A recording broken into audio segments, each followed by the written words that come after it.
Usap-usapan ngayon sa social media platform na X na dating Twitter na hinihigpitan ni Paolo Avellino sa pagsusuot ng sexing damit si Kim Chiu. Nagsimula ito sa isang post ng isang alter account na naging pulutan ng mga netizen sa pagiging marites nila. Say pa ng ilang netizen na napapansin daw nga na parang nababawasan ng pagiging sexy ng mga suot ni Kim sa Kapamilya Noontime Show na It's Showtime.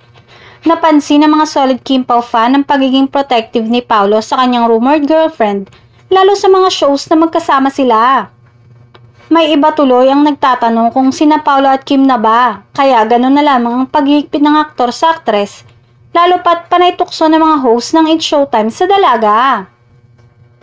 Recently nga ay pinatamaan siya ni Vong Navarro sa tanong nito kung naramdaman na ba nila yung pakiramdam na parang kayo pero parang hindi. Sabay tutok naman ang kamera kay Kim.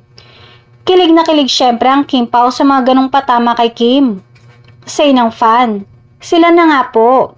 Kahit anong deny ni Kim natin, panatag ako dahil marami ng signs. Kilig na post nito. Halata na umano talaga si Kimi. Tingnan nyo reaction niya. Diyan gets na kasi nga sila na talaga. Say naman ng isa pang fan. Dagdag pa ng mga netizens. Mukhang sinabihan daw ni Paolo ang aktres na magbihis ng mas comfortable na suot para makagalaw ito ng maayos.